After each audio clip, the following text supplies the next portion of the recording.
마태복음 21장 1절부터 11절까지 말씀, 다 같이 한 목소리로 하나님의 말씀을 받들어 읽겠습니다.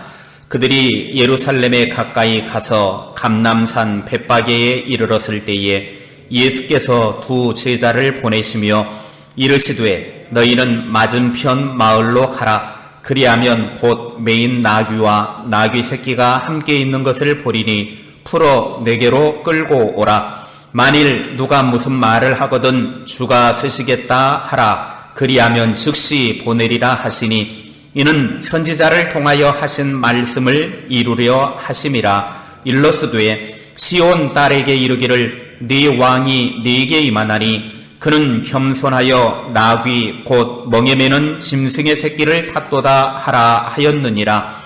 제자들이 가서 예수께서 명하신 대로 하여 나귀와 나귀 새끼를 끌고 와서 자기들의 겉옷을 그 위에 얹음에 예수께서 그 위에 타시니 무리의 대다수는 그들의 겉옷을 길에 펴고 다른 이들은 나뭇가지를 베어 길에 펴고 무리의 앞에서 가고 뒤에서 따르는 무리가 소리 높여 이르되 호산나 다윗의 자손이여 찬송하리로다. 주의 이름으로 오시는 이여 가장 높은 곳에서 호산나 하더라.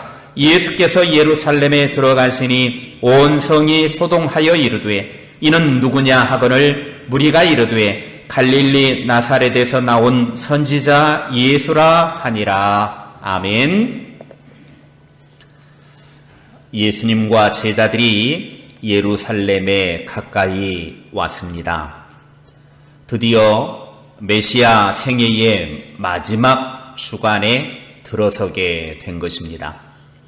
복음서의 내용을 보면 3분의 1이 한 주간 예수님께서 예루살렘에서 지냈던 그 일들을 다루고 있는 것을 보게 되어지면 이 예루살렘에서 한 주간은 대단히 중요하다라고 하는 것을 알 수 있습니다. 때는 유월절이었습니다. 유월절의 절기는 과거 이스라엘 백성들이 애굽에서 해방되어 출애굽을 통해서 하나님의 구원하심을 기념하고 감사하며 지키는 절기입니다. 그래서 유대인들은 반드시 지켜야 할 세 개의 절기 중에 하나, 이것이 바로 유월절입니다. 특히 예루살렘 주변 30km 이내에 있는 성인 남자는 이 절기에 반드시 참여해야만 했습니다. 그러니 예루살렘에는 사람들이 북적북적하고 가득 차 있는 상황이었습니다. 그런데 그런 상황에서 예수님께서 무리들과 함께 벳바게에 이르렀습니다. 그때 예수님께서 2명의 제자를 보내시면서 너희는 맞은편 마을로 가라. 거기에 가면 매어있는 나귀 새끼를 보게 될 것이다. 그러면 그 나귀를 풀어서 내게로 끌고 와라. 만일 누가 너희에게 무엇이라고 말하거든 주님께서 쓰시겠다 그렇게 말해라. 그러면 그는 즉시 그것들을 보내줄 것이다. 지금 예수님은 예루살렘에 입성하기 위해서 어린 나귀를 타고 들어가시겠다라는 것입니다. 보통의 승리를 추구하는 세상 왕은 흰 말을 타고 승리의 깃발을 들고 입성해야 하는데 예수님은 나귀 새끼를 타고 들어가시겠다고 한 것입니다. 이유는 4절에 선지자를 통하여 하신 말씀을 이루려 하심이라 그렇게 말씀하셨습니다. 그리고 5절의 말씀은 이사야 선지자와 스가랴 선지자가 메시아가 오시게 되어지면 백성들을 구원하기 위해서 나귀 새끼를 타고 예루살렘에 들어갈 것이라고 하는 예언의 말씀을 이루기 위해서라고 그렇게 밝히고 있습니다.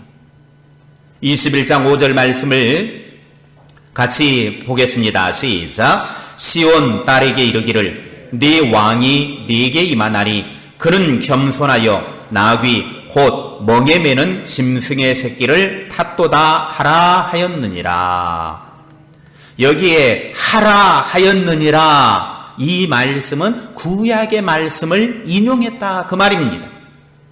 이사야 62장 11절 말씀입니다. 시작. 여호와께서 땅끝까지 선포하시되 너희는 딸 시온에게 이르라. 보라 네 구원이 이르렀느니라. 보라 상급이 그에게 있고 보응이 그 앞에 있느니라 하셨느니라. 아멘. 여기에 보면 딸 시온, 시온은 예루살렘을 일컫는 다른 표현입니다. 구원이 예루살렘에 이르렀다.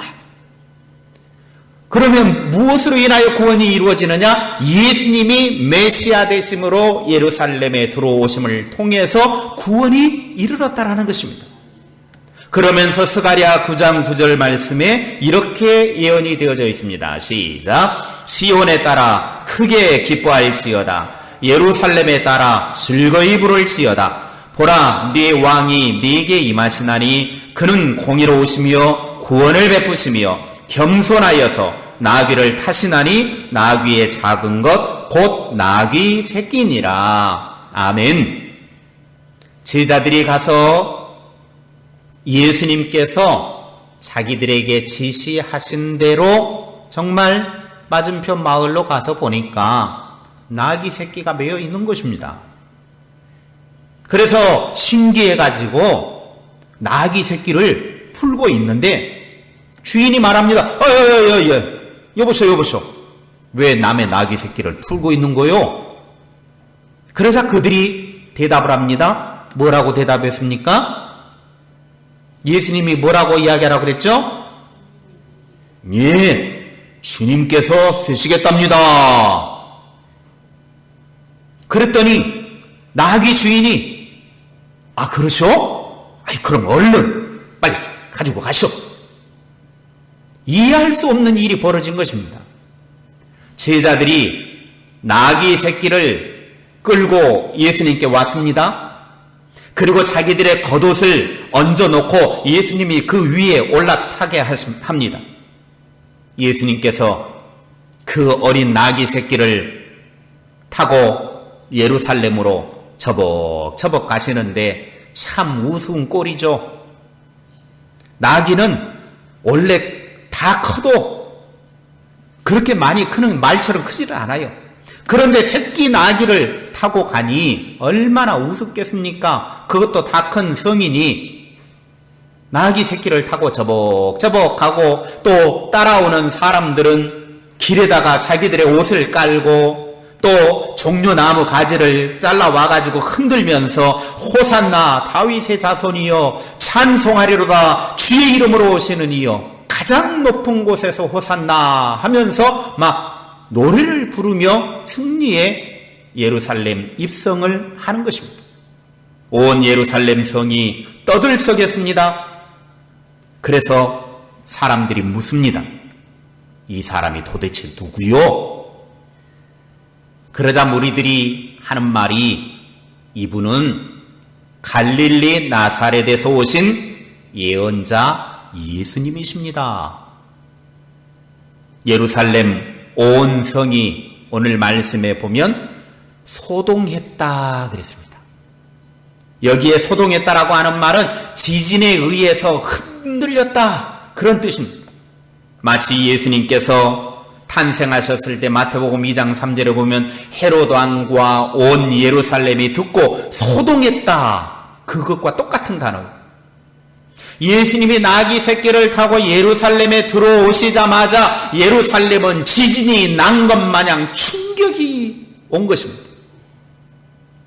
예수님은 구약 성경에 예언된 말씀대로 나귀 새끼를 타고 예루살렘에 들어가셨지만 이것은 그냥 단순한 내용이 아닙니다. 이 사건은 온 인류를 구원하기 위해 하나님께서 계획하신 일이었기 때문에 한치의 오차가 있어서는 안 될 일이었습니다. 이러한 하나님의 예언 말씀이 이루어지려면 오늘 우리가 어떻게 해야 할지를 우리들에게 가르쳐주고 있는 말씀입니다. 첫째, 헌신이 있어야 합니다. 예수님은 제자들에게 맞은편 마을에 가서 나귀 새끼가 있는데 그 나귀 새끼를 풀어오라 그랬습니다. 대여를 지불한 것도 아닙니다. 그냥 묶여있는 나귀 새끼를 풀어오라는 거예요. 나귀는 팔레스타인에서 짐을 나를 때에 이용하던 가장 흔한 짐승이고 그 집의 재산이었습니다. 그런 나귀를 주인의 허락 없이 무단으로 가져가면 이것은 오늘날로 하면 특수절도죄에 속합니다. 특수절도죄. 특수절도죄는 6년 이하의 징역 또는 1,000만 원 이하의 벌금형에 처해지는 죄입니다. 남의 물건 함부로 가져가면 이렇게 특수절도죄가 되는 거예요. 6년 이하의 징역, 1,000만 원 이하의 벌금. 그런데 오늘 예수님은 남의 나귀를 허락도 없이 그냥 풀어오라는 거예요. 그런데 나귀를 풀어가면 어떤 주인이 좋아할 수 있겠습니까? 자기 집 재산인데 자기 집 재산을 허락도 없이 가져가는데 누가 좋아하겠냐 이거예요. 그런데 오늘 나귀 주인을 보십시오. 제자들이 나귀 주인에게 주께서 쓰시겠답니다 한마디 하니까 기꺼이 자기의 소중한 재산인 나귀 새끼를 내어주더라는 것입니다. 나귀 새끼 주인의 이러한 헌신이 구약에 예언된 말씀대로 메시아 되신 예수님께서 어린 나귀 새끼를 타고 예루살렘에 입성하신다라는 말씀을 이룰 수 있었던 것입니다.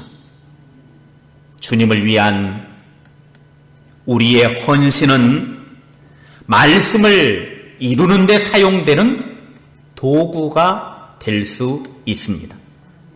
우리의 헌신을 통해서 하나님의 뜻을 이룰 수 있다 그 말입니다.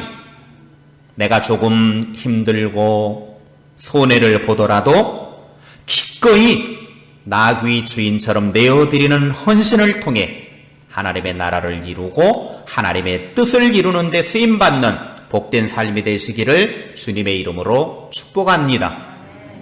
오늘 여러분에게 여러분의 아주 소중한 것을 주님께서 쓰시겠답니다 라고 말씀하시면 주저하지 말고 주님을 위해 헌신하셔서 하나님의 위대한 일에 쓰임받으시기를 주님의 이름으로 축복합니다. 둘째, 순종이 있어야 합니다. 예수님께서 제자들에게 맞은편 마을에 가면 나귀 새끼가 묶여 있는데 그 나귀 새끼를 풀어오라는 명령을 했습니다. 가서 보았더니 진짜 나귀 새끼가 있었고 그 나귀 새끼 그 줄 묶어진 줄을 푸니까 주인이 왜 풀어갔느냐라고 물으면 주님께서 쓰시겠다 그 한마디만 하라는 거예요. 다른 부연 설명도 할 필요도 없어요. 주님께서 쓰시겠다. 제자들 입장에서는 이해할 수 없는 예수님의 명령이었습니다. 미리 예약을 한 것도 아닙니다. 돈을 주고서 빌려오라는 것도 아니에요. 그냥 가져오라는 것입니다. 제자들은 도무지 이해할 수 없었지만 6절 말씀에 보면 제자들의 행동하는 것을 보십시오. 시작. 제자들이 가서 예수께서 명하신 대로 하여. 아멘. 제자들은 예수님의 명하신 대로 했다라는 거예요. 예수님의 명령대로 순종했다 그 말입니다. 맞은편 마을로 갔더니 정말 나귀 새끼가 메어 있었고 그 나귀 새끼를 푸니까 예수님이 말씀하신 것처럼 주인이 왜 푸느냐라고 말했어요. 정말 예수님은 하나님의 아들이셨습니다. 맞은편 마을에 나귀 새끼가 있는 것 답사를 한 것도 아니에요. 미리 예수님 혼자 딱 한번 둘러보고 어디가 나귀 새끼가 매여 있구나. 그러면 내가 나중에 가서 이렇게 이야기해야겠다. 그것도 아니에요. 아니면 다른 제자 중 한 명 먼저 보내가지고 어디가 나귀 새끼 있는지 한번 누구 집에 있는지 한번 알아보고 와라. 그런 것도 아니에요. 그런데 예수님은 어떻게 거기에 나귀 새끼가 있는 것도 알았고 또 주인에게 왜 푸느냐? 그러면 주님께서 쓰시겠다 해라. 그 한마디만 하면 풀어줄 것이다. 줄 거다. 어떻게 알았냐 이거예요. 하나님의 아들이시기 때문에 모든 것을 아신 것입니다. 제자들은 주님 명령의 순종을 통해서 예수님께서 메시아로서 나귀 새끼를 타고 예루살렘에 들어가시는데 도구가 된 것입니다. 예수님이 어린 나귀 새끼를 타고 예루살렘에 들어가신 이유는 예언된 말씀을 이룸을 통해서 당신이 하나님이 보내신 메시아라는 증명을 하는 것입니다. 5절 말씀에 멍에 매는 짐승의 새끼를 탔도다라는 이 말씀은 예수님께서 어린 양이 되셔서 온 인류의 대속제물로 십자가를 지실 것을 상징적으로 말씀하는 것입니다. 제자들의 말도 안 되는 예수님의 명령에 순종했을 때 이렇게 예언된 말씀을 이룰 수 있었습니다. 믿음 안에서는 순종만 필요합니다. 신앙생활은 아니요, 이거는 필요가 없어요. 말씀에 예로만 응답하면 됩니다. 아멘으로 순종할 때 하나님의 일을 이루는데 쓰임받을 수 있어요. 우리는 믿음 생활하면서 항상 예, 아멘 이것만 존재해야 돼. 항상 아멘 신앙인이 되시기 바랍니다. 아멘으로 반응해서 하나님의 뜻을 이루는 복된 삶이 되시기를 주님의 이름으로 축복합니다. 순종하는 것도요, 내 방식대로, 내 뜻대로, 내가 하고 싶은 대로 해서는 안 돼요. 그것은 순종이 아닙니다. 순종은 예수님이 명하신 대로 하는 것을 말해요. 6절 말씀에 보잖아요. 예수님께서 제자들에게 이야기했을 때 제자들은 예수께서 명하신 대로 하여, 예수님이 명하신 대로 순종했다라는 거예요. 제자들이 예수님이 명하신 대로 순종했던 것처럼 우리도 말씀에 그대로 순종하기를 주님의 이름으로 축복합니다. 셋째, 메시아로 오신 주님의 이름을 찬송해야 합니다. 예수님께서는 성경에 예언된 대로 나귀 새끼를 타고 예루살렘에 들어가시는데 무리들이 뭐라고 하는지 9절 말씀 보겠습니다. 시작. 앞에서 가고 뒤에서 따르는 무리가 소리 높여 이르되 호산나 다윗의 자손이여 찬송하리로다 주의 이름으로 오시는 이여 가장 높은 곳에서 호산나 하더라. 아멘. 무리들은 다윗의 자손께 호산나, 주님의 이름으로 오시는 분은 복이 있으시다, 가장 높은 곳에서 호산나 외치며 찬송을 했습니다. 여기에 호산나라는 이 단어는 비온이 우리를 구원하소서라는 뜻입니다. 그런데 신약에서는 주로 영광이 있으라, 축복이 있으라 라고 하는 의미로 사용되어지는 찬양의 내용입니다. 시편 118편 26절 말씀에 여호와의 이름으로 오는 자가 복이 있으며 우리가 여호와의 집에서 너희를 축복하였도다. 호산나, 영광이 있으라, 축복이 있으라. 주님의 하나님의 이름으로 오는 자가 복이 있다라고 하는 거예요.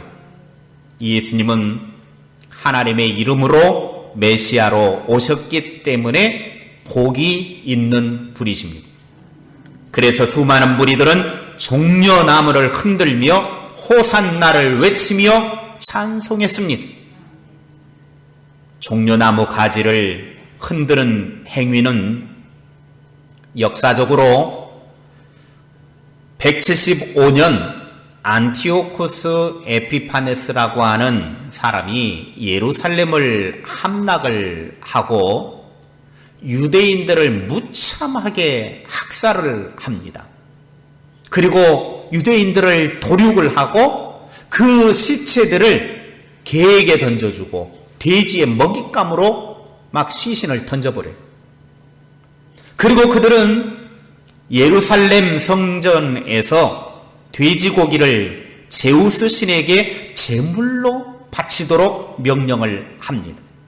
예루살렘 성전은 하나님께 예배하는 곳인데 그곳에서 유대인들이 가장 싫어하고 하나님이 혐오스럽게 생각하는 돼지, 부정하게 여기는 돼지를 그곳에서 제우스 신에게 바치는 제사를 드리라는 것입니다. 그는 유대인들에게 명령을 내려서 예루살렘 성전에서 계속 제우스 신에게 제물을 바치라고 공포를 했고, 그리고 성전 건물에 허가를 받고 매음 행위를 영업으로 하는 공창을 두어서 성전 안에서 더러운 성적 행위를 돈 주고 하게끔 만들어 버렸습니다. 그러니 예루살렘 성전이 하나님의 거룩한 성전으로서의 기능이 다 망가져 버린 거예요. 그래서 안티오코스 에피파네스가 이러한 엄청난 죄악된 일을 저질렀을 때 유대인들이 막 분노했지만 힘이 없으니 어찌할 수가 없는 것입니다. 그런 상황 속에서 마카비 형제가 이것은 잘못되어진 것이니 우리가 일어나야 된다 해가지고 마카비 혁명을 일으켜가지고 에피파네스 안티오코스를 쫓아내버립니다. 사람들을 동원하고 세력을 모아가지고 결국은 예루살렘에서 다 쫓아내버리고, 그래서 이제 마카비 형제들이 혁명을 통해서 국권을 회복을 하고 성전을 깨끗하게 청결하게 할 때 사람들은 종려나무 가지를 꺾어서 들고 대대적으로 환영을 했습니다. 이처럼 예수님이 예루살렘에 입성하실 때에도 똑같이 종려나무 가지를 꺾어서 사람들이 막 흔들면서 호산나 주님의 이름으로 오시는 이여 찬송하리로다 하면서 주의 이름을 찬양하고 있더라는 것입니다. 이것은 예수님은 곧 성전을 깨끗이 하실 분이시고 유대 종교 지도자들에 의해 망가진 신앙의 질서를 온전하게 회복하실 분으로 인정하고 종려나무 가지를 흔들며 찬송했던 것입니다. 마치 마카비 형제가 마카비 혁명을 통해서 성전을 깨끗하게 다시 회복시켰던 것처럼 예수님이 예루살렘에 들어가시면 예루살렘에 더러워진 모든 것들을 다 회복시키실 것이다라고 믿고 종려나무 가지를 흔들며 열렬히 환영했던 것입니다. 말씀을 마무리합니다. 예수님은 메시아로서 예루살렘에 입성을 하시는데 구약에 예언된 말씀대로 이루어졌습니다. 예언의 말씀대로 이루어지는 과정 속에서 첫째는 나귀 주인과 같은 헌신이 있어야 된다라고 하는 것입니다. 그리고 제자들의 순종이 있었다라는 거예요. 그리고 무리들은 메시아로 오신 주님의 이름을 찬송했다라고 하는 것입니다.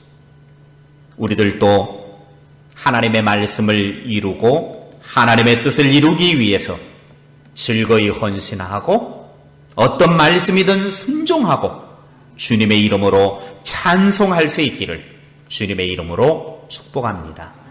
기도하겠습니다. 예수님께서 예루살렘에 나귀 새끼를 타고 입성하신 이 일은 구약의 하나님께서 예언하신 메시아로서의 모습이었습니다. 예수님이 메시아로 온 인류를 구원하기 위하여 예루살렘에 입성하는 이 중요한 사건이 하나님의 말씀으로 예언되었는데 이 예언의 말씀이 이루어지기 위해서 나귀 주인은 즐거이 헌신을 했고 제자들의 기꺼이 순종하는 것이 있었고 수많은 무리들은 메시아로 오신 주님의 이름을 찬송했습니다. 오늘 우리들의 삶 속에서도 우리의 모든 삶을 통해 하나님의 말씀이 이루어지고 하나님의 뜻이 이루어지기를 원합니다. 하나님의 말씀을 이루고 하나님의 뜻을 이루기 위해서 우리들 자신도 나귀 주인과 같이 즐거이 헌신하는 자들을 되게 하여 주시옵소서.